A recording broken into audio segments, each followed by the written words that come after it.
Power 92. We are #1 in the streets. Man. Yeah. Kanye to the Yeezy. Yay. So many titles.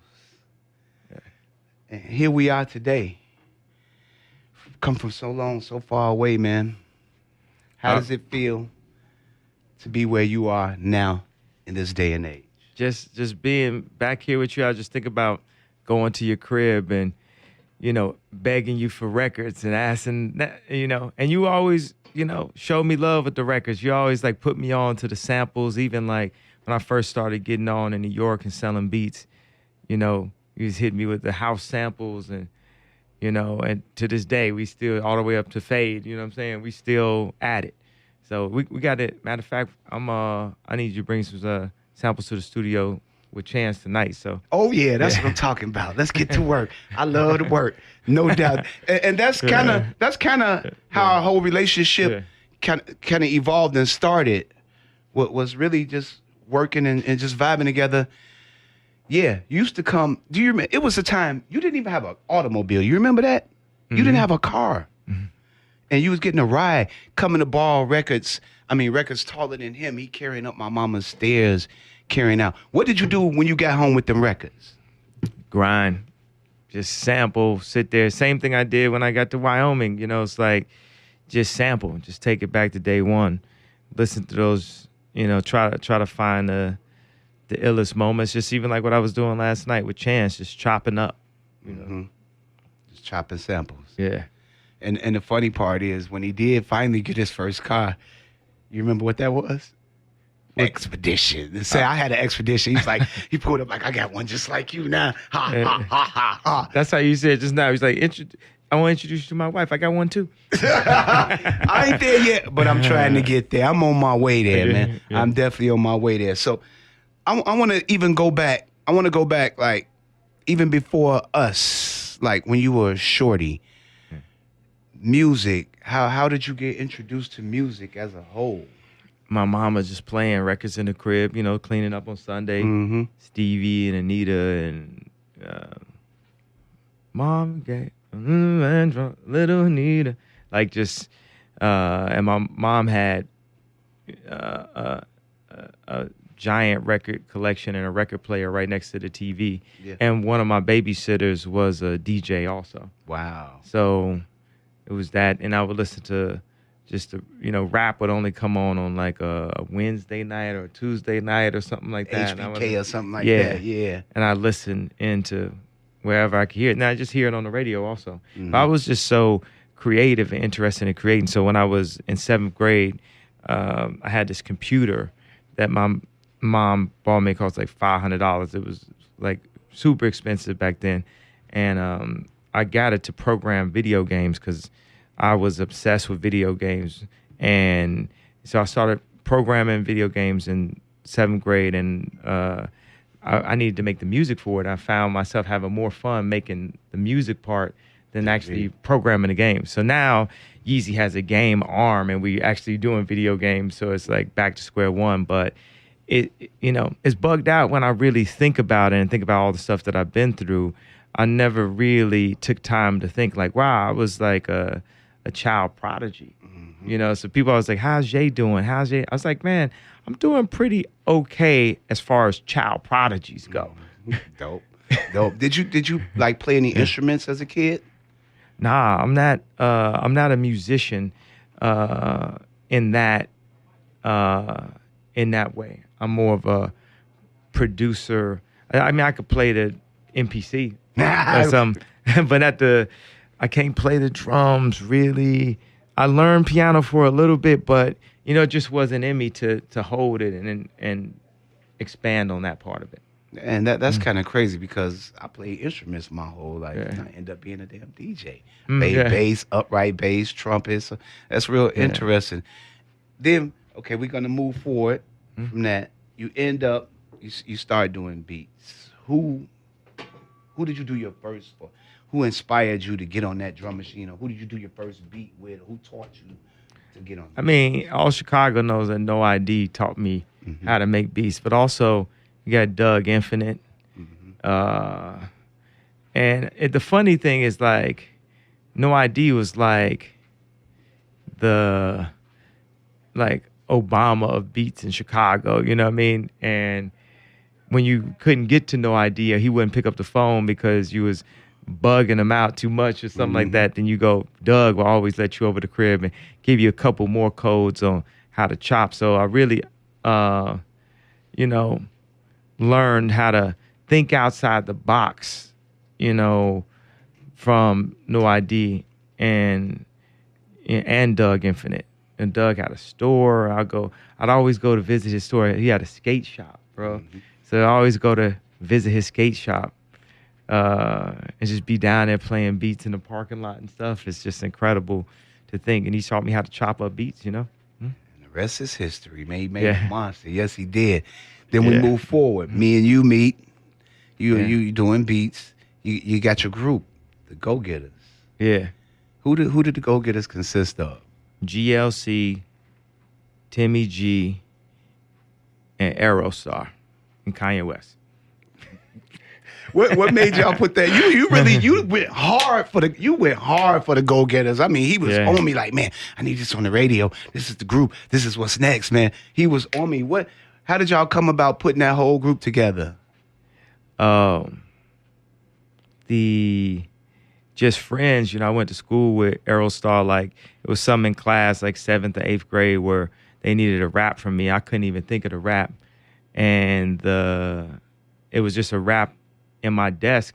And I read it like I rapped it like I wrote it. Mm-hmm. And Aaron had to tell me, I was like, you remember when you said that rap?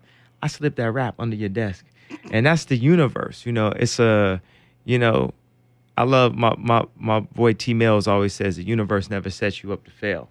So that's just one of the examples of how beautiful the universe really is when we've affirmed, what we want. And that's the thing. We take out the ifs, the wants and tries, and affirm what we want. And it just happens that thing's gonna slip under your desk. And it's like, people say, well, that's easy for you to say, yay, cause this. And it's like, well, your attitude determines your latitude. It's my mentality that's brought me to where I'm at today, and we haven't even seen anything yet. Oh, yeah? If we ain't seen nothing yet, oh, my goodness. We going to the moon, baby. We taking it way to the moon. To Mars. To Mars. Yeah. Get ready, baby. We going. We going. Yeah. I can remember a time, okay, you had started doing beats. You really start just get on. You wasn't really, you wasn't rapping, but all of a sudden you decided to start rapping. Mm-hmm. Do you know what made you go that route, or what made you want to go that route? Because I remember Phil.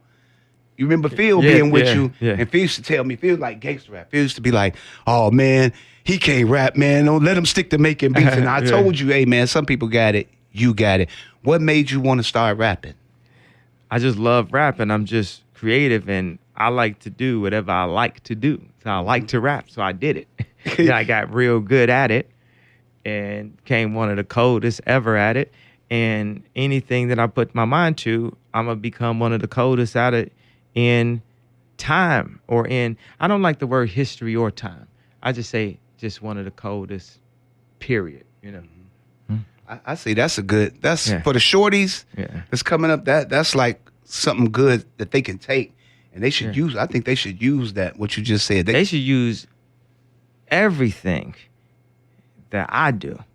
This is the mistakes, the good, the bad, the ugly, everything that I do. Like we was up, I know you're going to get into this eventually, but I'm just segueing into this. We was at GCI, and we had an emotional moment talking about the slave comment.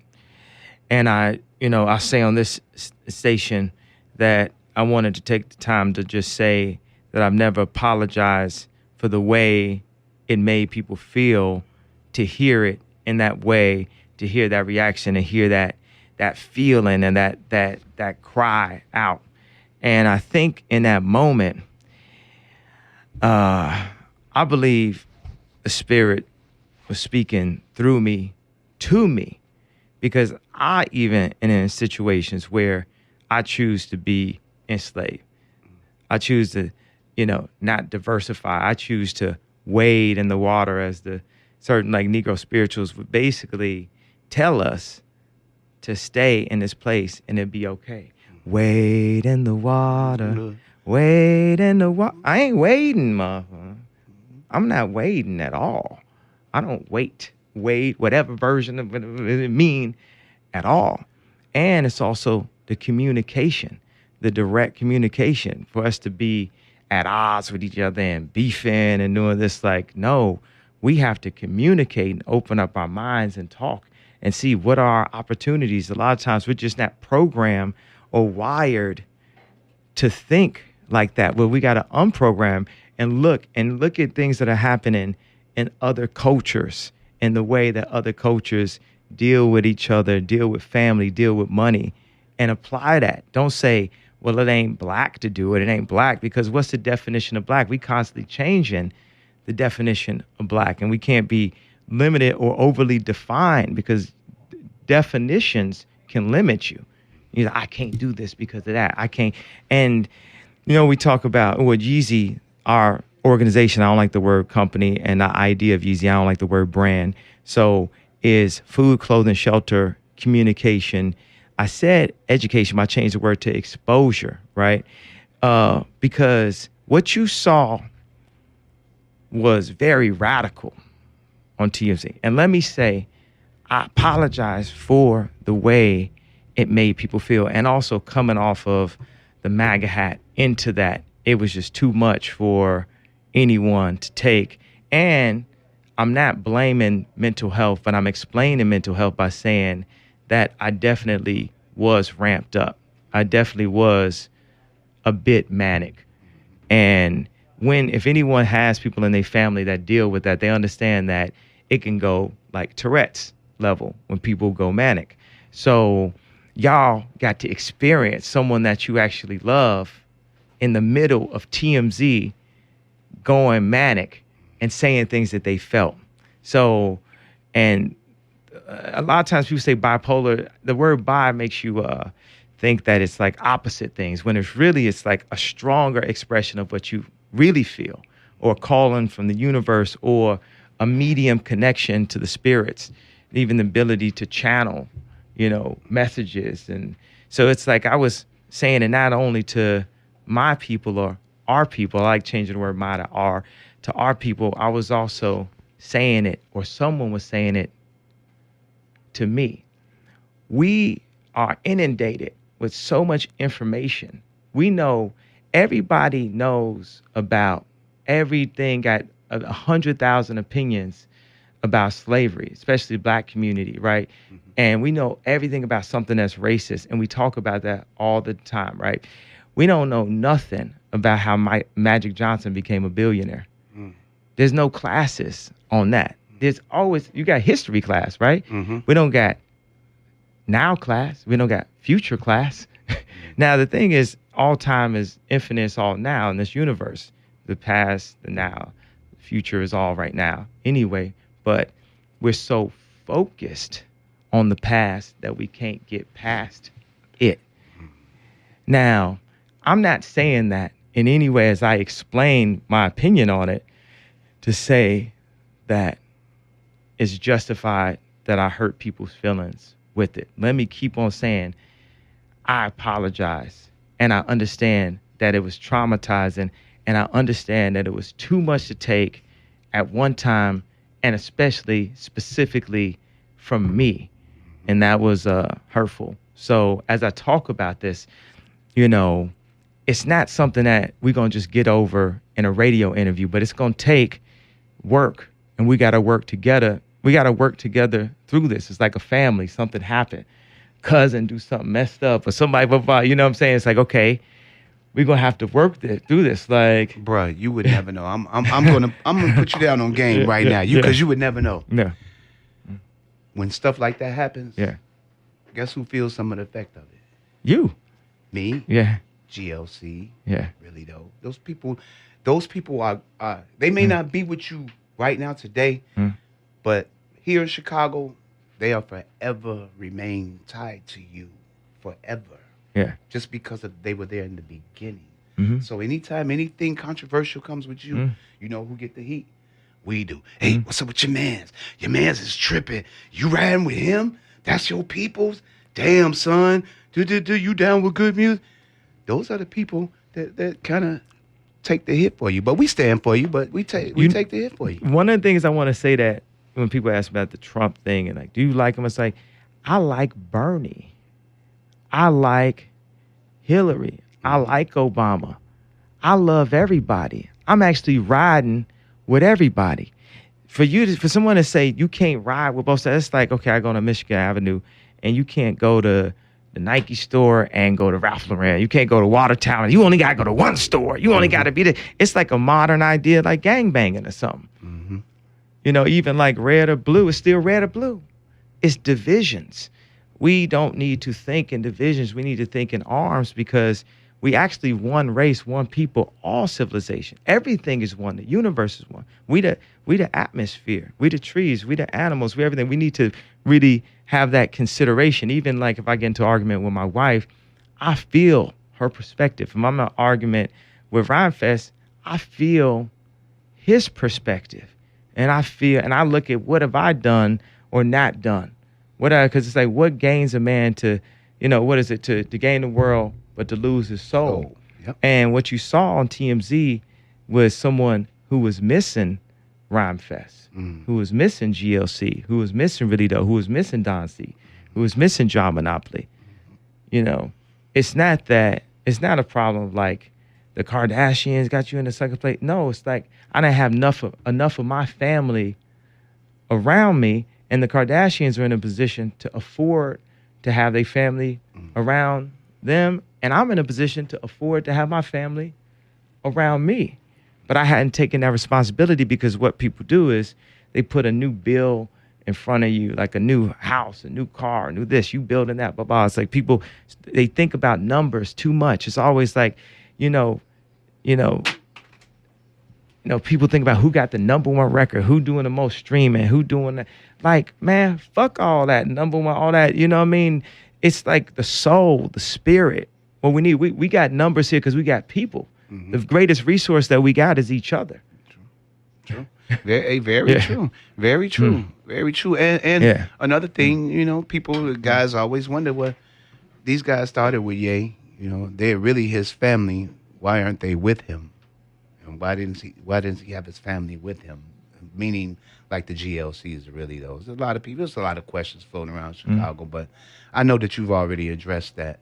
And, one of the things is like, look, just certain things come down to finances. When I was going and learning about apparel, no one was helping me, and it was like the civil rights movement. Y'all might think that's a joke, except until we get to the point where we actually making some money, we open up some other industries that we can be respected and have an opinion at. You never thought you'd see a black man at the head of Louis Vuitton. No. We fought for that. When you go to this building, you go to the Gucci and Louis Vuitton across the street from each other and on Michigan Avenue. You never thought it was going to be a black man who had the right to have an opinion, because even the way they try to play us out is like, oh, you black, you ain't got taste. It's like, wait a second, we built the pyramids, but we wasn't exposed to that information. I guarantee you a pyramid is colder than any house that someone with taste, quote unquote, taste got. Yeah, definitely. Yeah. And the pyramids shall rise again. So, and I'm saying that, metaphorically to, what's happening. And, all of this can happen. All of what's positive can happen through love, design, and physics. Just science. Let's get let's not behold to things that could be argued to be myths, and just get into the science. The love is the spiritual connection. The design, which I am a designer, I'm a producer, I'm strong with that, is the ability to put things together, to have the vision to see things. And the physics is just the science behind, what needs to get done, which I'm not a scientist in that way. And everyone has a position in life. Some people are leaders, some people are meant to support, some people are, and what I see now is in order for me to be, like it says on Only One, the man I always knew you'd be, I need that support system. I need the city. and the city needs me. You know, it's like people could defend me and say, well, Chicago, yeah, he's done a lot for the city because he inspired people and he showed you what you could do and this and that. And that's cool. But I'm like one of the fathers of the city now, but people don't never get to see or really hear from their father because their father is a reflection, was built by them, was built by the city. And also, you know, I'm cold. You need to see how cold I am to know how cold you are. To know how cold it is, you got to know that I'm running a multi-billion-dollar company. You got to hear my perspectives on time and space. You got to hear me sing Don't Bet It All on the Fentanyl, where Sly Polaroid gave me that line, by the way. Bump and Sly was out in Wyoming and stuff. You got to, while we having a opioid crisis and overdoses on medication. Meanwhile, you got record labels signing people just because they singing, telling people to take their meds. Now, the thing is, whether it's artificial intelligence or the medical industry, neither of these are all bad. This isn't Terminator 2. It's just working with it. It's just a balance. It's not overdoing it. It's communicating directly. It's not just shoving more pills down. People like, well, I hurt my foot and stuff. I went to UCLA. You can't imagine the amount of painkiller, you know, they offer me. I think it's there's a balance in the universe. And that's what I want to say, because I have to say that, because if I don't say that, they're going to kill me. You know what I'm saying? So I have to say that, look, we are not against the medical industry. We are not against, what was the thing I said? I said medical industry, another thing. Artificial. We are not against artificial intelligence. Because, you know, artificial intelligence like Amazon and, you know, why preying off your, I'm not going to go too far into it today. But it's just don't forget about the spirit. Don't forget about the soul. And don't forget that we are people. We can't gain the world and lose our soul. And I believe God and the universe puts you in situations for us to, you know, understand that. And what you saw on TMZ was a person, you know, screaming for love, losing, that had lost some of his soul. Even with that, I didn't realize how much Chicago and the black community loved me until I saw the outcry on how I made them feel. Ooh. Because Pissed. yeah, because think about it, the day before, they just talking shit about an outfit of mine. The day before, my album coming out and they ain't even playing it in my own city. The day before, they talking shit about my family. The day before, you get what I'm saying? So I didn't feel the love either. And it's like, oh yeah, now I know you love me. And not that it's on purpose, but with that love, now I got something to feed off of. Now I got something to give. I didn't have nothing to feed off of at a certain point, other than people telling me who sold the most. Bruh, this city will always love you. Yeah. This city will always love you. Yeah. This city, Yeah. what this city wants is the love back from you. This city will never stop loving you. Yeah. They just want to, they want to see you. They want to be able to touch you. They want to hear you. What you saying now? These kids, they need this. They need this from you. You know, we got Chance out here doing things. We got Vic out here doing things. But nobody is as more important as you. You. Now the thing is, and yes, and I'm coming. That's the whole thing. It's like Optimus Prime is gonna come, is coming through. You about to get Luke to actually come through, you know, and the number one Jedi. And not that it's a numbers thing, but we know who Luke is. So, and and the thing is, you know, it wasn't enough.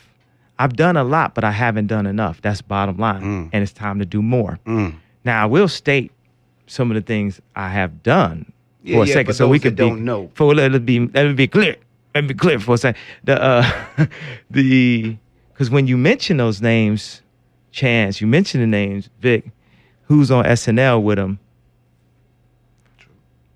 You know what I'm saying? True. Who puts him at the beginning of the album? You know what I'm saying? So even though, you know, dad isn't at home, we still looking there. But now it's got to a point where, you know, it's time for, you know, even though as soon as I got home, I said, you know, okay, I'm going to get a place in Chicago. It's time to come home and really be here to build. And, you know, it took some time.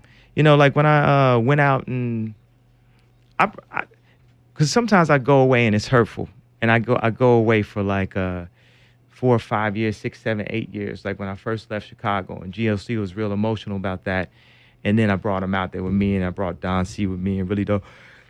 But then I came back with the College Dropout, and now we had our own, rapper that he rapped. Maybe I didn't rap that good until about the second or third album, but it's like he cold. He got a triple platinum album.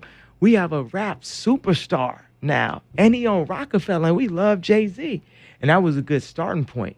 But then on Graduation, we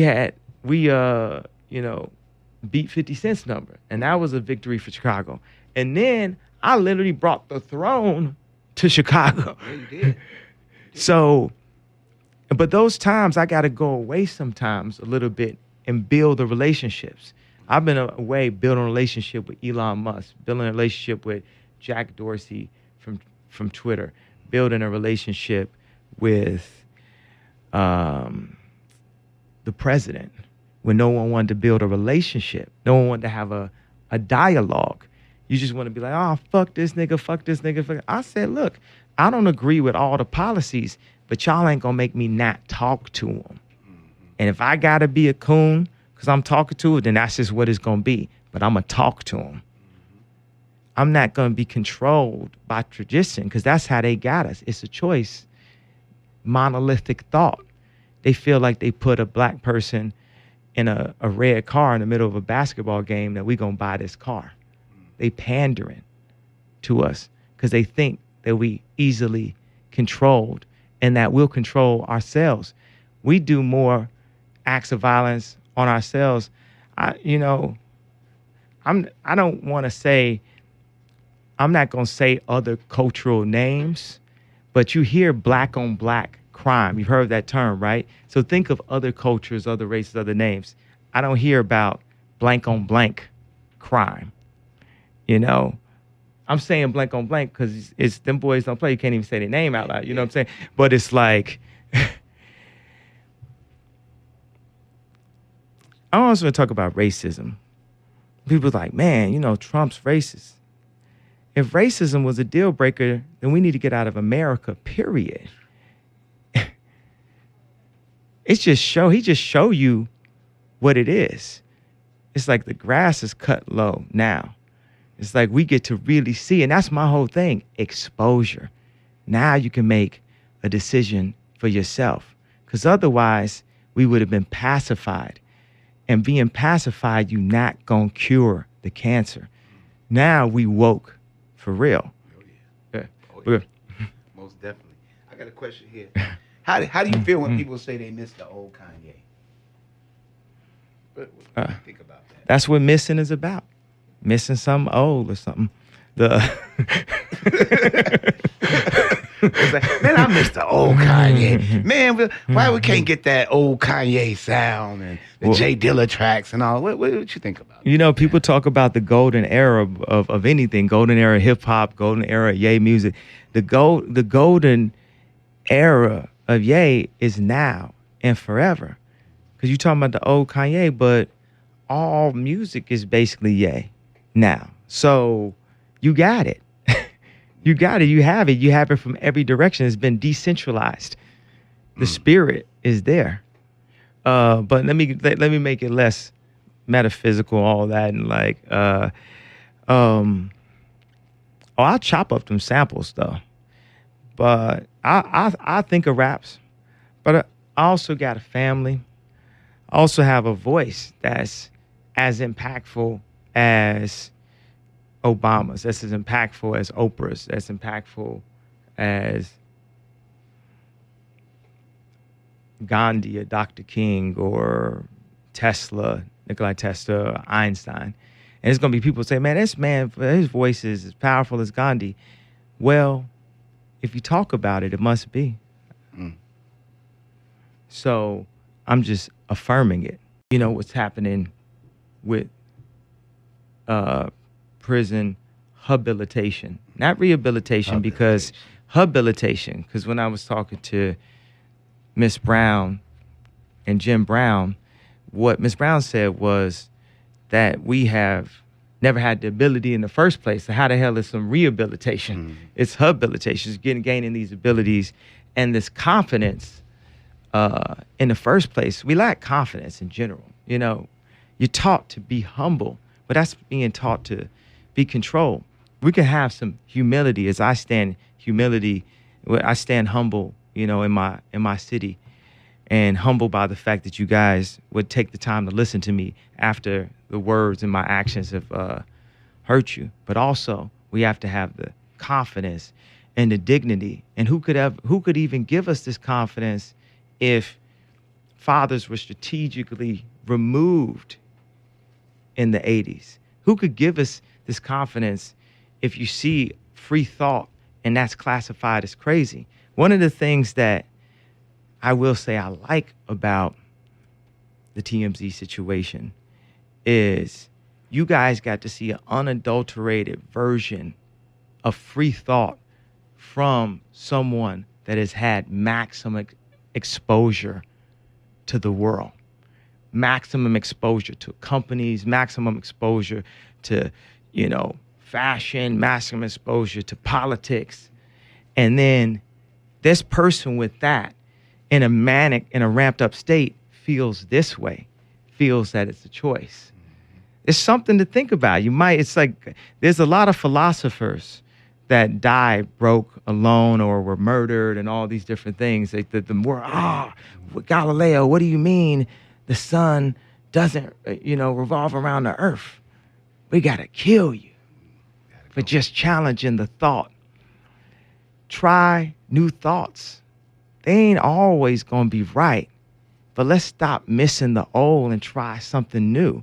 The actual definition of crazy is to keep doing something old, expecting something new. So I have to step in front of the whole crazy thing. And let me tell you, I've been diagnosed with bipolarity, and I haven't taken medication in 5 months. And I'm talking to you super calm. I get my sleep. I don't drink a lot of alcohol. I drink a lot of water. I work on my diet, and I work on my mind, and I talk and be around people who love me. You need love. The world needs love, and especially sensitive people with so-called mental health issues need love. That's that lack. And we all got mental health issues, but I will say bipolar is it's almost like a luxury version of mental health. It's one where I can sit here without medication and talk to you in a non-crazy state. Like sometimes the people are schizophrenic and rather they have to be washed in medication. But what I do have to talk to you about is like, you're not going to write us off, the so-called crazy community. As soon as someone's crazy, then you don't believe them no more. And they might be the only one that actually got the answer. They might be channeling or receiving something from the spirits, something from a different dimension that needs to be heard to help us. That doesn't come from a capitalist point of view. Mm-hmm. That doesn't come from the program. We talk about the simulation. We all programmed in a way. We love something, we feel something, we want to do something. We say, but I don't know what this person's going to say. It's 2 buttons that we control by: love and fear. Are you doing something because you love it? Or are you doing something because you're fearful? And I understand that certain ways that I talk might feel insensitive to every person's situations. Meaning like, yeah, you think like that because you're rich. Mm-hmm. Well, I think it's important that you know how a rich person thinks. Mm-hmm.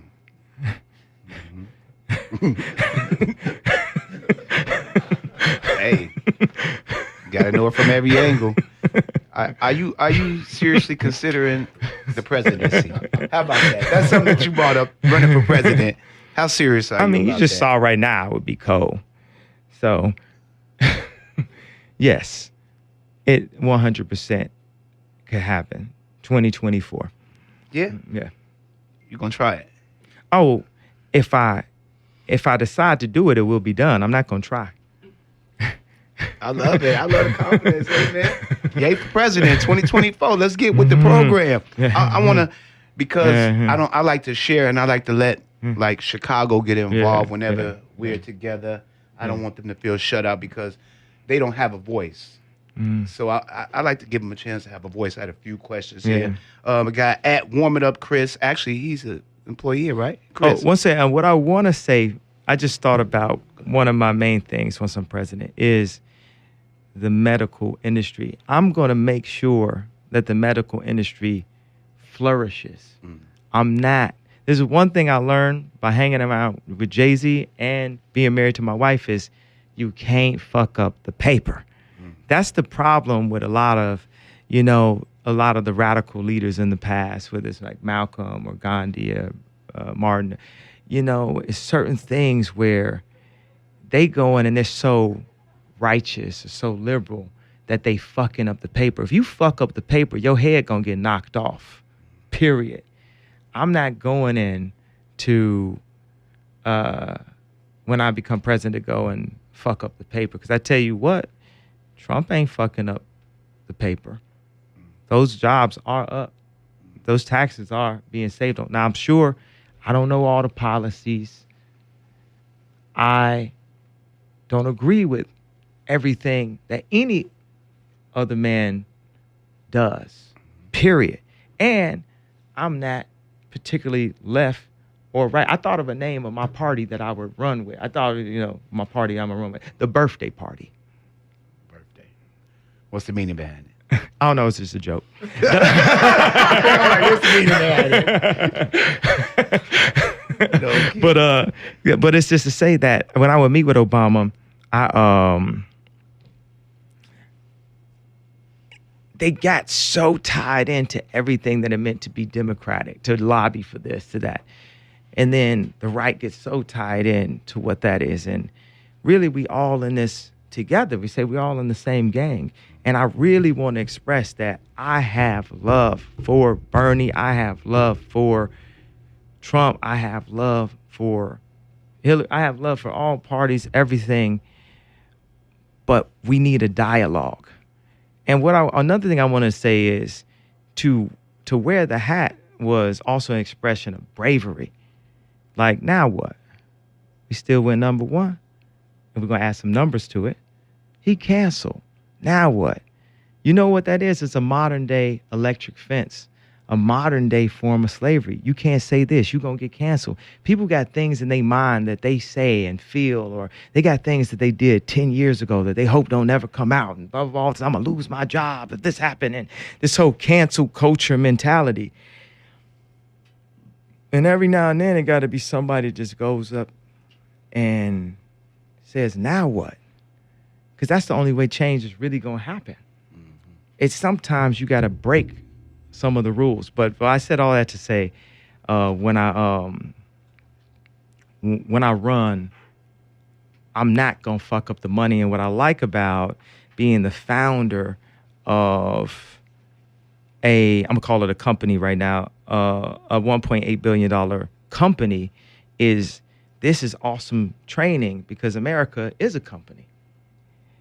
To be able to have the artist side and the humanity that I grew up with my parents being activists and working for Operation Push, and my dad being a Black Panther, and my mom getting arrested for the sit-ins and all of this, and being taught about the pyramids and the Sphinx, all this that I've been taught.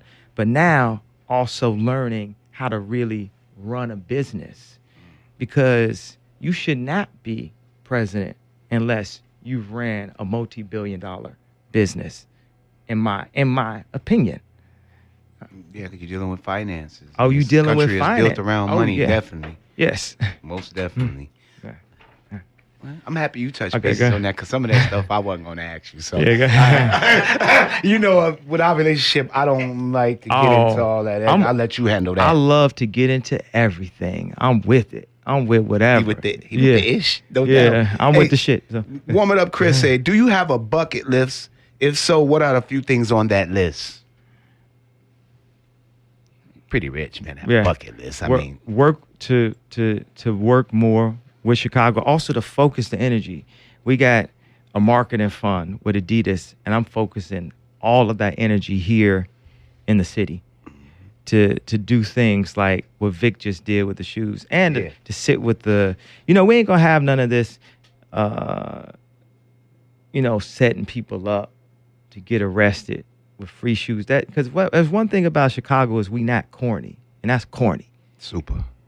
That's cool. We're gonna do. I don't care if you from Chicago. I don't care if you a gangster, you school teacher, you're a policeman. We not corny. And our city, we can't be known for that. You know what I'm saying? As much as we don't want to be known for having a nigga violent out saying slavery is a choice on TMZ, we don't want to be known for doing no corny shit to our people like that. Mm-hmm.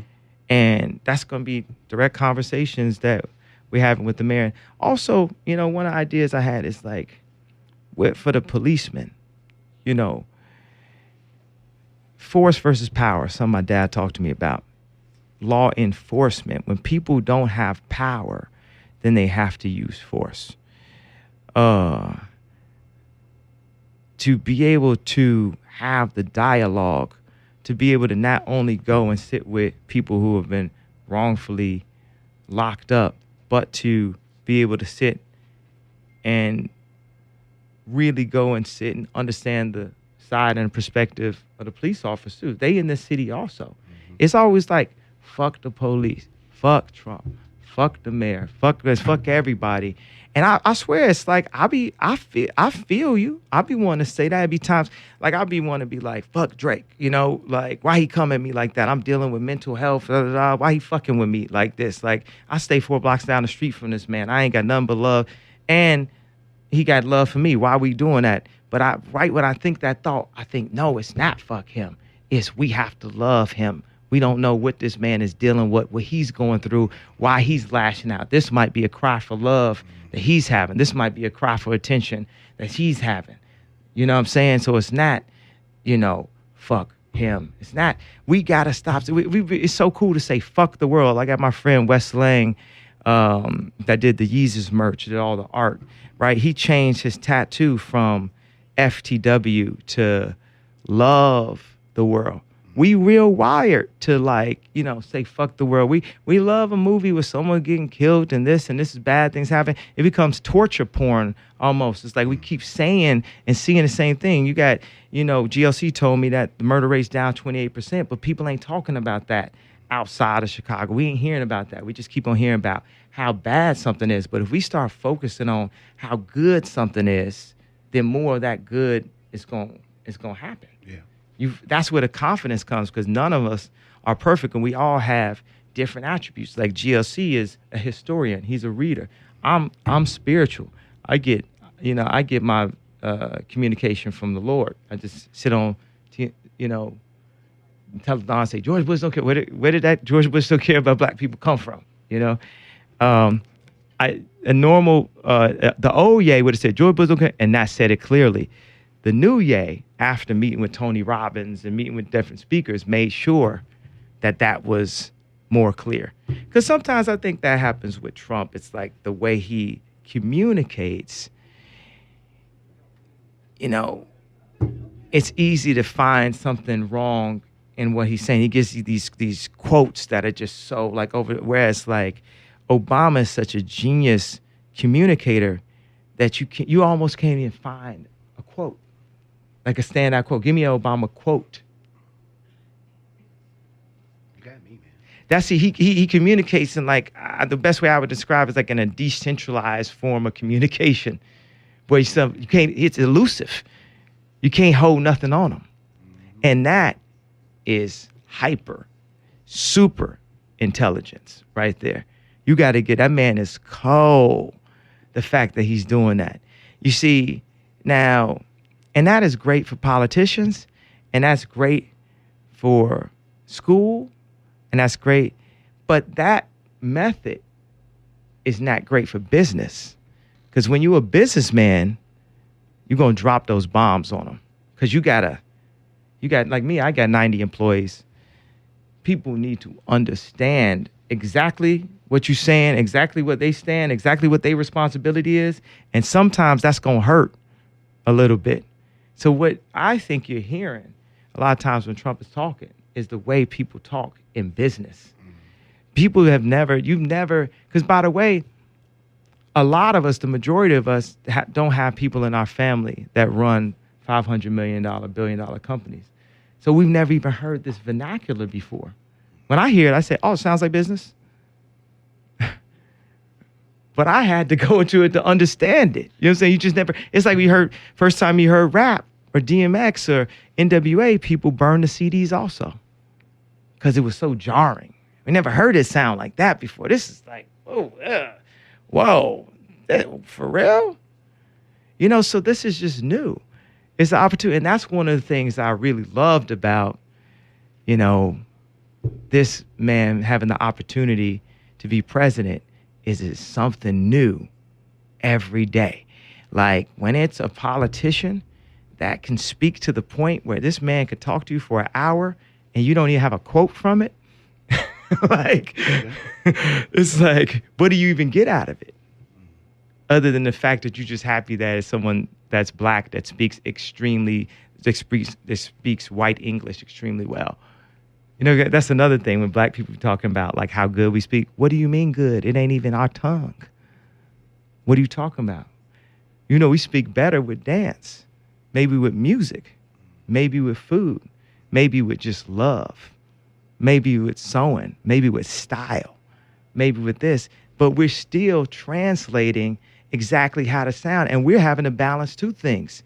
Are we speaking black enough for our community and white enough to understand it for people in business to understand us and for us to move forward? And it's not like we've got our own, you know, I think the term is like non-gentrified. Gentrified is like, what's the version when it's like the community is not going downtown to buy all their stuff?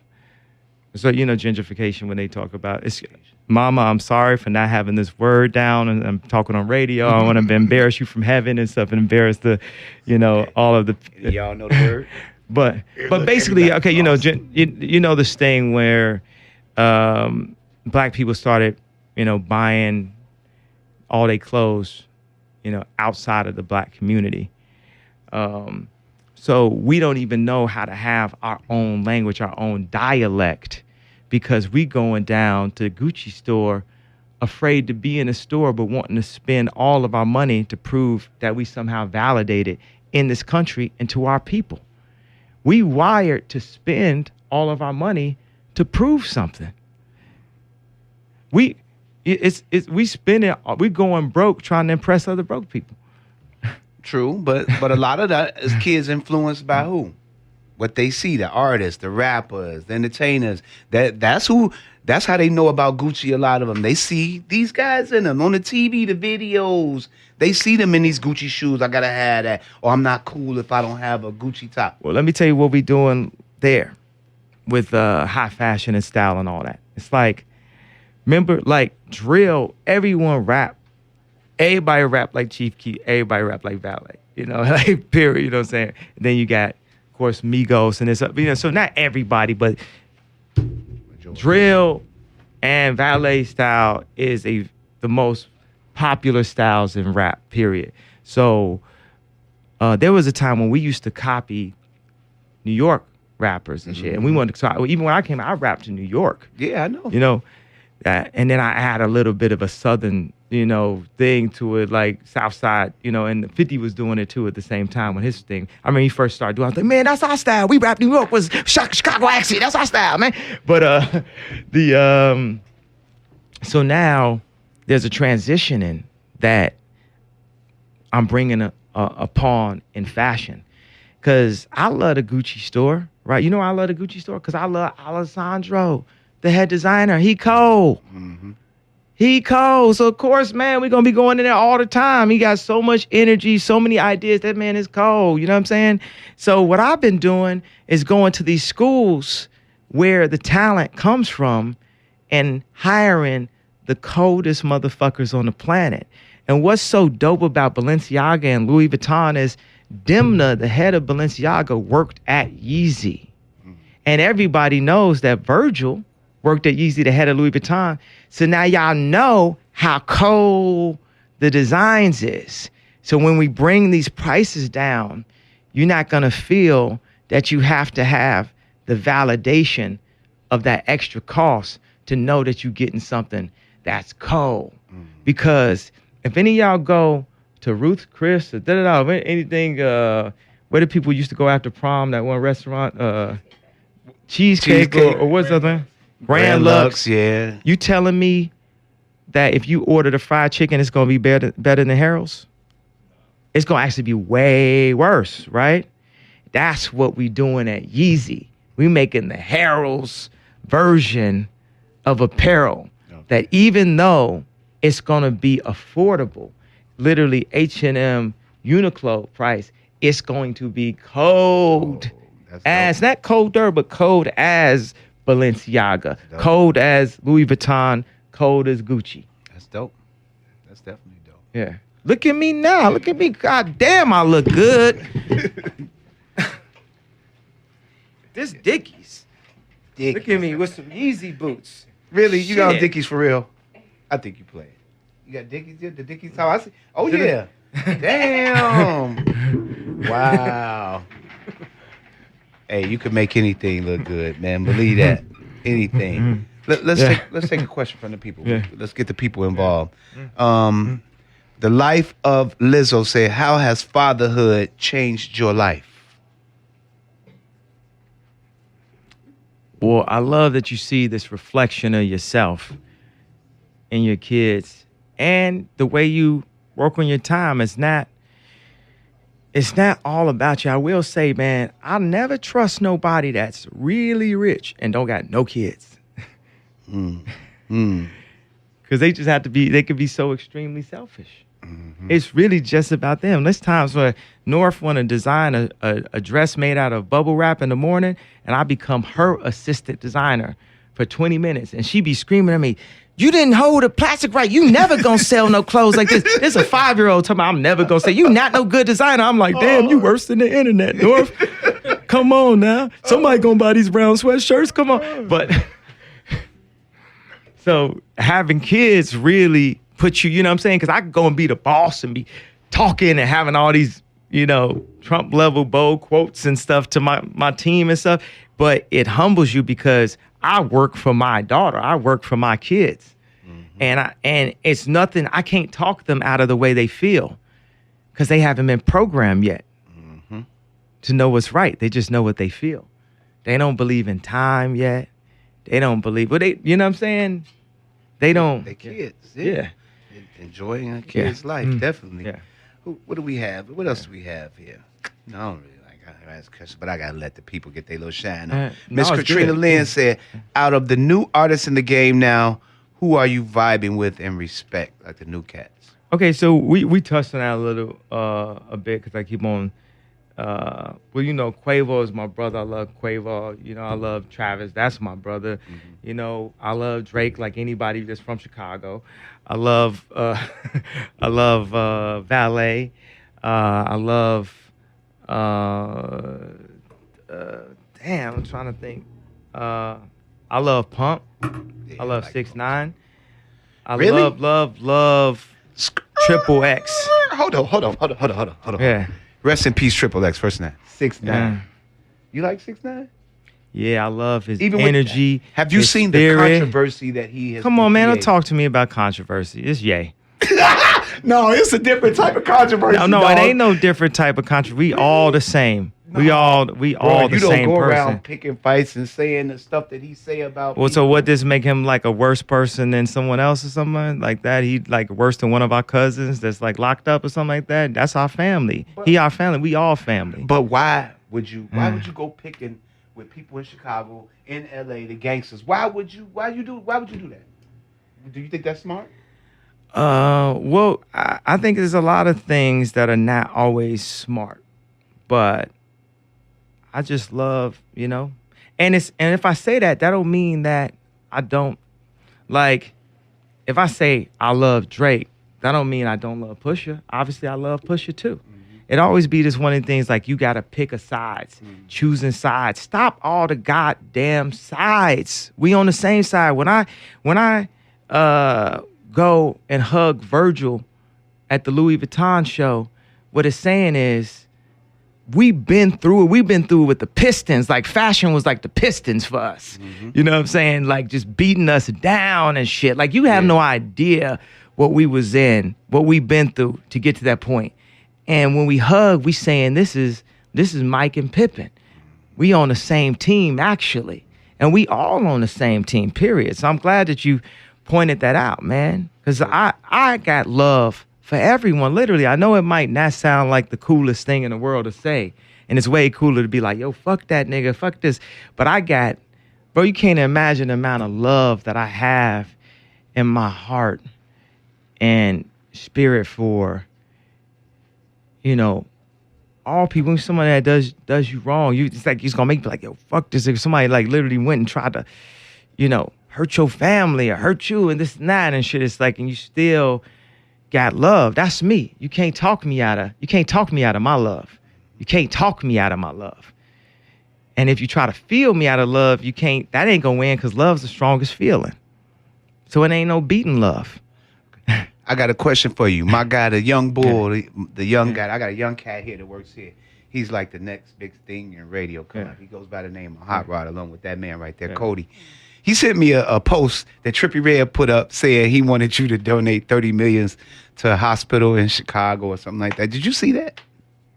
Yeah, you know, I did just see that a couple of days ago. How'd you feel about that? I feel like it's a lot of work that's going to need to be done in Chicago, but also we have to be mindful of where we're getting the money from and how much money we spend and where. Okay. And I haven't done the research to just, you know, go and do that. All right, you are my buddy. We are fair, right? Yeah. We took up the studio from a young lady that's usually on air right now. I want to invite her in and give her one question before you leave. Yes, most definitely. Oh, we're excited to have you here. Thank you very much. Of course. Yeah. How has Chicago been so far? Oh, man, it's been beautiful. Just a homecoming, just all this love, spirit. Yeah, just love. Yeah. Okay. One good question out of here. Ooh, Kanye. I want to know, after all these years in the industry, what is it that you miss the most from before you became international Kanye West? That's an interesting question. We talked about missing the old Kanye, and there's a version of me that said, man, I miss the just ability just to go to the park and just nobody know who I was. But that would be a lie because I always wanted to be famous. I knew people was gonna know who I was. So I actually did not like the experience of people not knowing who I was. Oh, for real? I quite like the experience of going places and it's like, yay. I'm like, yeah. But you know, I really live in the now. Like I said, I live in the now. I have a vision of what the now should be and feel like. And the universe is bringing it all, and it can't be stopped. It's like, so don't even try to stop it. It can't be stopped, and we're gonna. So yeah, I can't say, because I don't focus on missing things. I think that we're very, you know, like Nas said on the album, our people are driven by emotion, very nostalgic, very like, oh, we miss this, we miss that, and it's cool, but we could do more of the time just appreciating our now than missing the past. I hear that. That past is gone. Let her ask another question. You like? Ooh, okay. Ooh. Because I kind of gave her like a halfway trick answer to the question. So go ahead. I mean, like, you know, sometimes I ask people this question too because obviously, like, I'm just a local celebrity here in Chicago. But there are days. Listen, there are days where I wake up sometimes and I'm just like, I don't know if I want to be Radio Mayha today. Yeah. Because now it's such a lower scale, but sometimes I walk out and I'm like, I don't want to be noticed today. And I don't want somebody to come up to me and ask me for a picture because I'm having a bad day. So like, you don't ever wake up and be like, I don't think I want to be Kanye just for today. Yeah, well, that's like the song I got, I thought about killing you. I talk about thinking about killing myself and thinking about depression and not want to be in your situation. And, you know, now my mentality is in a place where I would not think about killing myself, and I love everything about me. And that's not me telling you not to love everything about you. That's for you to love everything about your situation. And positive or negative, it's all energy. So like I said on Reborn, I want all the smoke. Yes. I want it all. All the smoke. Yeah, I need it all. Positive, negative. Give me that energy. What does that all do for you? Because I know how to turn coal to diamonds. I know how to transfer energy. So just give me the energy, please. So when those people come up to you and they give you that energy, say, take this picture with blah, blah, blah, blah, blah. Use that energy. Take that. I think it's much better than not having no energy at all. I swear. Use that love. I swear. That's beautiful. Yeah. So how do you, I know I'm asking a lot. Oh my gosh, you just had me. Yeah. Okay. Yeah. Okay. Well, shit, I appreciate you. I'm just You going to have wrap one it more. up. Let me get one more. Do it 3. So how do you tell someone who just like that insecurity that they have, you know, that because, you know, we dwell more into the negative than we do into the positive just because, you know, I feel like, okay, I get trolled like about once or twice a day, right? On social media. That's Sometimes, well, you know, because I'm not no Kanye West. But you know, that was funny. But- Like when I was on TMZ, I was like, man, I was addicted to drugs. I took 2 pills a day. There's like 2? You talk about you addicted? You only take 2 pills a day? Look, Go sometimes, ahead. you know, that's all it takes. But, you know, sometimes I dwell into that. Yeah. And because it's just a negative thing, like, that's what we look at. Like, oh, shit, this person said, oh, I can see your roles. Like, and I'm like, oh, shit. But compared to, like, all the positive things that they said, you know, that just kind of goes out the window. So what advice would you give to somebody who's just constantly soaking into that negative and just kind of feeds into that troll and then wants to retaliate instead of just turning the cheek and moving? Because I know you deal with that a lot. I think use it all as inspiration.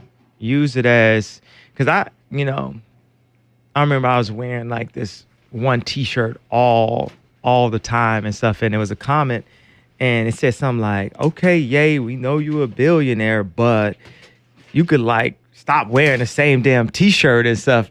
And my wife read it to me. I was like, I don't want to hear this. Yo, Ferris, we can hear that. Okay. I was like, I don't want to hear this negative. It hurt me. It hurt my feelings. I'm having a good day. I want to hear about how someone didn't like my T-shirt. But, you know, turn around. It's like, man, you know, I don't have that T-shirt on today. You know, it's like I'm full yay and stuff. You know what I mean? From the showing up to 2 Chainz wedding with no shirt on and some small slides Look. Because they was after you. To today, you know. They was after you about those slides. Man, I knew them slides didn't fit, but I had to get that fit off. Sometimes you got to do what you got to do to get the fit off. It might be 100 degrees. You might put on three jackets or something to get the fit off. That front photo was iconic, though. I knew they don't catch it from the side, but They sure did. you already got that front photo. And I know what the internet, I play with it. Y'all can't out-troll me. Look, I'm the with biggest that. troll. I'm a troll, y'all. You know what I'm saying? I don't care. I'm past 6ix9ine on troll level. So I wore the Trump hat, nigga. Like, it's like you can't I wear. You think I wear a Trump hat? You think I give a fuck about wearing some small slides? Exactly. No, I hear that. Well, I appreciate your time. I appreciate it. All right. We're gonna wrap it up. Hey man, you gave me the opportunity to work with you. Yeah. We did a song, Theraflu Way Too Cold. Yeah. From that song, Yeah. you were such a genius that you took one little part of what I did and you put it on the Chief Keef I Don't Like remix and you made it the staple saying of the city. It's This Chicago, crazy, right? I took it Yeah. along with Leaders, Yeah. 1354, and we made it into a shirt. I'm sure you saw because I wore it. Yeah. I wore it down in Wyoming because Yeah. hey, I'm pushing my stuff and Yeah. we did this together. So I definitely need you. I got to give you that, man. Yeah, love. I got to give you that. Represent one time for the city. If you take a picture and for your boy, anything, Yes. just to help your boy out. Most definitely. And let me see. Hold on. What else I got here? Of course, Yeah. we did Fade together. So you know, Yeah. this is hanging in the home. I need this. I need my plat to be different than everybody else's.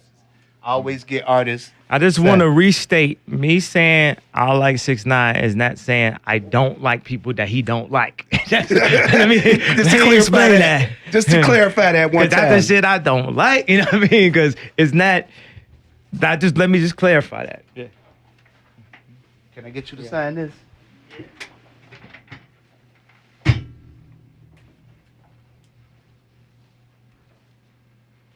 One more thing. My first pet, the originals. Woo. There you go. The new Just Dons are so hard. Oh, yeah, I got that. Power 92.3 FM.